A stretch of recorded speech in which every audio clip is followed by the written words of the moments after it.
অনেক দিন যাবৎ একটা ভিডিও আমার চোখের সামনে আসছে, স্কিপ করে যাই। সেদিন ভিডিওটা দেখলাম ভালো করে, যে এটা কি কথা, যে ভাই বোন কথা বললে নাকি ফেরেশতারা সময় থামিয়ে দেয়। এটা কেমন কথা? পৃথিবীতে এত মানুষ এতই থাকতে ভাই বোন কথা বললে কেন সময় থামিয়ে দেওয়া হয়?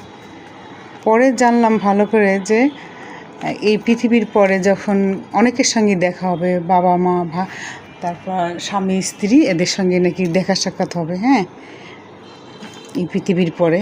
কিন্তু ভাই বোনের সাথে নাকি দেখা হবে না।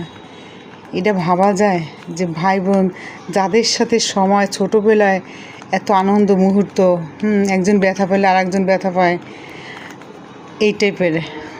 এখন বড় হওয়ার পর না, স্বার্থে আঘাত লাগলে ভাই বোন এক ভাইকে কি বলবো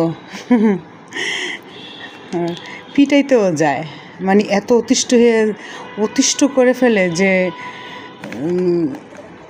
বড় ভাইদেরকে ছোট ভাইরা পিটাইতে যায়। এটা মানে তখন এরা একটা খারাপ পর্যায়ে চলে যায়। তা আমি বলবো যে আপনারা এরকম হারামি না খেয়ে, সম্পদ না খেয়ে আর তো দেখা সাক্ষাৎ হবেই না। কয়দিনের দুনিয়া? যার যার যে পাওনাটা দিয়ে দেন না। কাদের জন্য করতেছেন? বউ বাচ্চা? এই বউ বাচ্চার জন্য করে লাভ কি? যে কদিন আছেন ভাই বোনের সঙ্গে মিলেমিশে থাকেন না। আমি কাউকে মিন করে বলতেছি না। এই পৃথিবীতে অনেক মানুষই আছে যারা মানে বড় ভাইরা ছোট ভাই বোনের জায়গা সম্পত্তি মেরে খায়। এই জিনিসটা খুবই খারাপ। এটা হারাম খাওয়া, ঠিক না? আমি কী বলবো এটা না খেয়ে যে কদিন বেঁচে আছেন, বউ বাচ্চাকে হারামি জিনিস না খায় কয়দিন বাঁচবেন? এই যে আমি কথা বলতেছি, আমি হয়তো মারা যেতে পারি, অন্তত পক্ষে বলে যেতে পারবো যে কারো হারামি জিনিস খাই না, সৎ পথে চলে। এরকম গর্ব করে বলেন আসে কেউ যদি পারেন যে আমি কারোর হারামি খাই না। হায় রে,